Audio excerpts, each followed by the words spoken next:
everyone and welcome back to the Great Book of Grudges. My name is Nathan and today we're going to talk about Warhammer the Old World again, but it's also going to link up to Total War Warhammer. This is where things are going to get quite interesting. You see, just very recently we had a very big update for Bretonnia on the Old World. New base size confirmation, changes to rules. Basically they've said that there's going to be different types of rules for Bretonnia, but not only that, we get told about a new unit. The phrase being at the bottom where it says, the core of the army, Knights of the Realm on foot and mounted, Knights Errant, Pegasus Knights, and Peasants units will wear the heraldry of the General. But yes, Knights of the Realm on foot. That is a completely new unit. That is something that a lot of people have actually wanted for their Bretonnian armies, both on the tabletop and also on Total War. When it comes to a tabletop aspect, this means that now you have access to something that's going to be a little bit more armored, better stats all around, and obviously, you know, this gives you something more than just men-at-arms. Don't get me wrong, men-at-arms are great, that's why I used to run them in blocks of 40,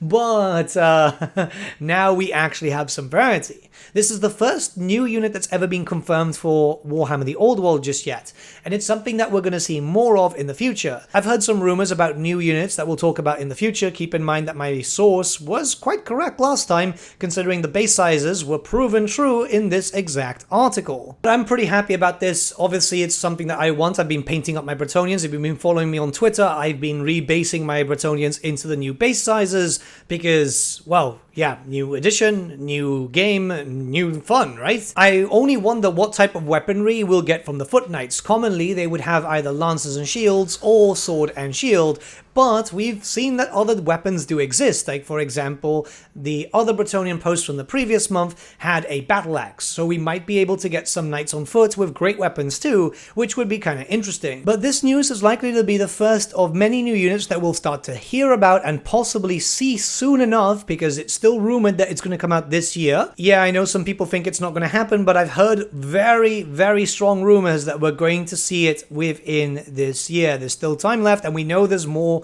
Warhammer the Old World news coming out later this month, yes, in Warhammer Fest. So yeah, I'm pretty hyped, as you can imagine, and I can't wait to see what new units we'll see for other races and factions which have clearly needed a few things here and there.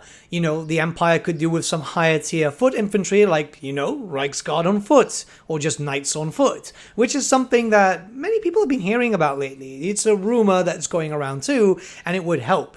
Right now, for the Empire, all we have is great swords, and it's not really the best weapon. You know, you're attacking last. Now, when it comes to Total War Warhammer, we know that Games Workshop has allowed CA to look towards Old World for interpretation and stuff like that, because it was stated by Andy Hall in a previous interview a while back that they would look to Old World as sources of inspiration like they do for Cubicle 7's Warhammer Fantasy Roleplay, but the main focus is obviously Warhammer 8th Edition. Now, most of Warhammer 8th Edition is actually kind of close to being done, so they're going to have to start looking to other interpretations to be able to flesh out their rosters more and obviously get some new units. The fact is that Warhammer the Old World is still the same setting as Warhammer Fantasy, just 200 years earlier, and actually technology didn't really advance that much and so on, so yeah, not a lot really changes there. Units that appear in Old World are more than capable and will be thematic to fit in Warhammer Total War. Now, there is something also. A while back, around 2 years ago, or around 1 year ago actually,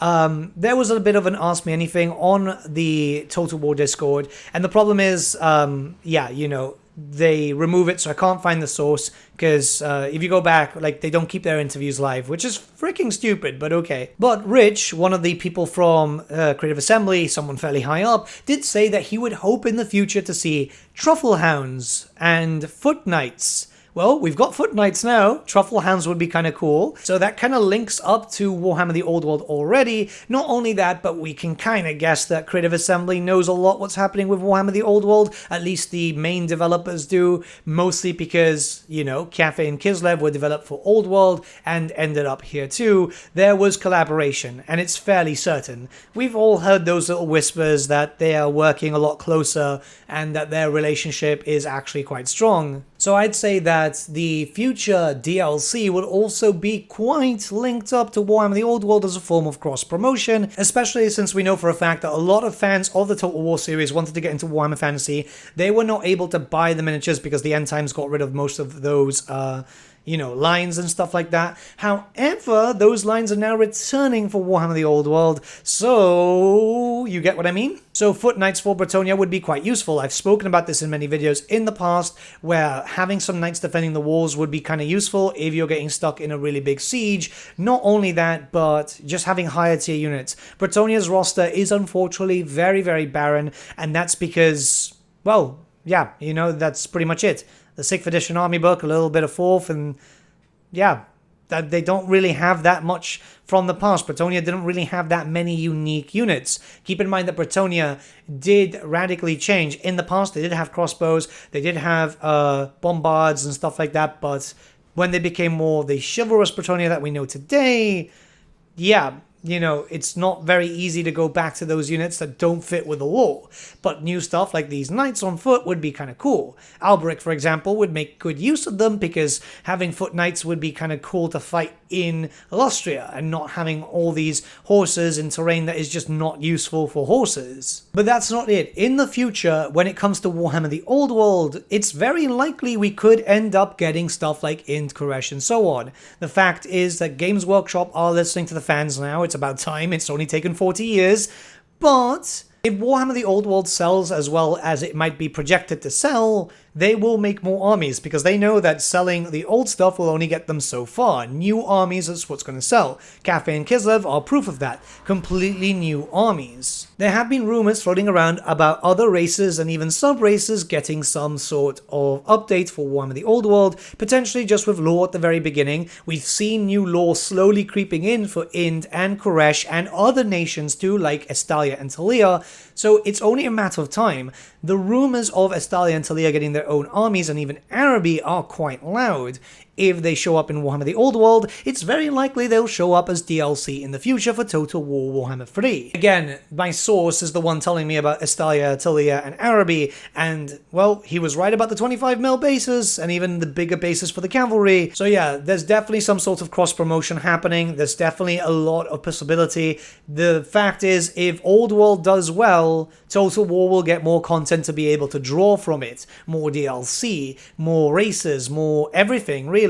But it's depending on how Old World does. I imagine that that's going to be the biggest factor. I know a lot of people are going to buy boxes. I am going to buy a lot of boxes because I want a Cafe army. I want a Kislev army. The models that we've seen in-game are what we're going to get in the tabletop, or at least as close to that as possible, and they look pretty damn good, so I can't wait to see them and feel them on their respective bases. We now know that all humans are on 25s. It's only a matter of time. I think the future is going to be quite bright when it comes to both settings, but yeah, we have to keep supporting it. It's the same thing. If you want more DLC for Total War Warhammer, you need to keep playing Total War Warhammer. I think the link is very obvious. We're going to have to wait and see, obviously, but yeah, I'm pretty hyped up. Let me know what you guys think in the comments below. Let's start a bit of a discussion. I do apologize for a shorter video. I'm not feeling 100%. I think I've got a little bit of food poisoning, so I'm just getting a little bit of rest in. But I wanted to get a video out because this has been on my mind since the release drop for Warhammer the Old World. So yeah, but yeah, have a great day, guys. Have a great Sunday. I'll see you all again very, very soon.